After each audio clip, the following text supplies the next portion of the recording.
Hello friends, कैसे हैं आप सब। आई होप आप सभी अच्छे होंगे। आज हम बात करने वाले हैं जूनियर अकाउंटेंट के रिज़ल्ट के बारे में, जिसका बहुत ही टाइम से सभी स्टूडेंट्स को वेट था। जनरली जो भी रिज़ल्ट आते हैं वो 1 से 1.5 महीने में आ जाते हैं, पर जो हमारा रिज़ल्ट है इसको करीब 3-4 महीने हो गए हैं, अभी तक रिज़ल्ट नहीं आया है।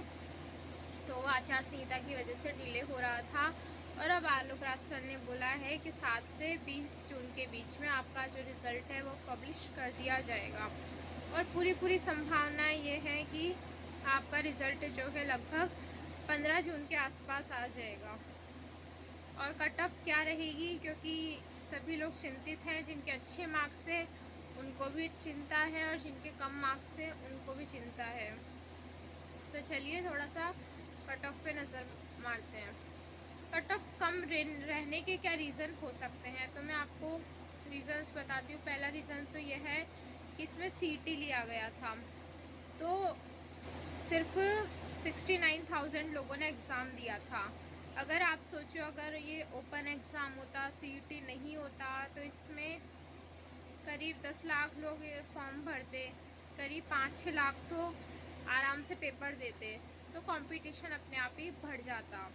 और दूसरी चीज़ ये है कि सीईटी का रिज़ल्ट काफ़ी लंबे समय तक नहीं आया था, तो स्टूडेंट्स को यही नहीं पता था कि मेरा सिलेक्शन होगा या नहीं होगा।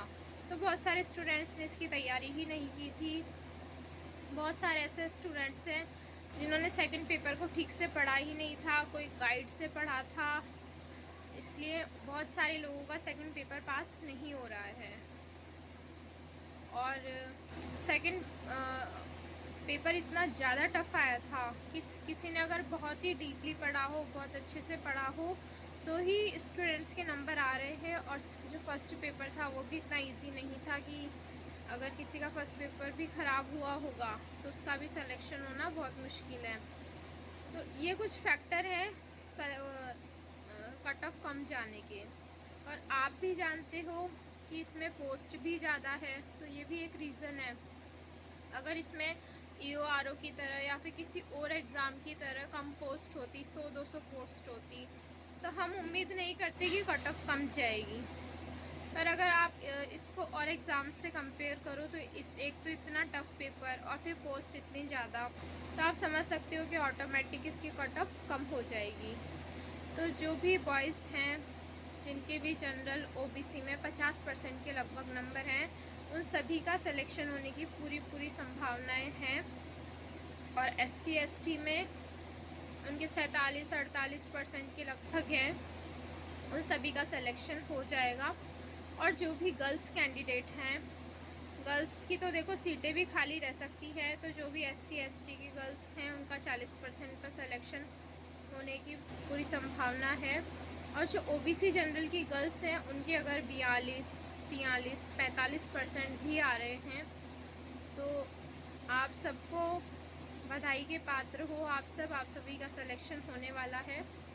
और जो भी आपके डॉक्यूमेंट्स अगर कुछ भी प्रॉब्लम है, कुछ नहीं बने हैं, तो उनको कंप्लीट करवा लीजिए, क्योंकि बहुत जल्द आपका रिज़ल्ट आने वाला है। और रिज़ल्ट आने के बाद में 1 से 1.5 महीना करीब DV चलेगा, तो उसमें आपको अपने सारे डॉक्यूमेंट्स तैयार करके रखने हैं। और वित्त विभाग जो है DTA वो आपका DV करवाएगा।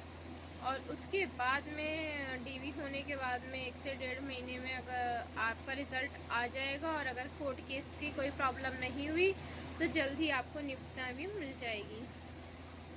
तो यही है फ्रेंड्स, टेंशन मत लीजिए। बहुत लोगों को बहुत ज़्यादा टेंशन हो रही है कि मैम तैयारी भी अच्छे से करी बहुत, बट 3-4 महीने ख़राब हो गए, समझ ही नहीं आ रहा सिलेक्शन होगा या नहीं होगा।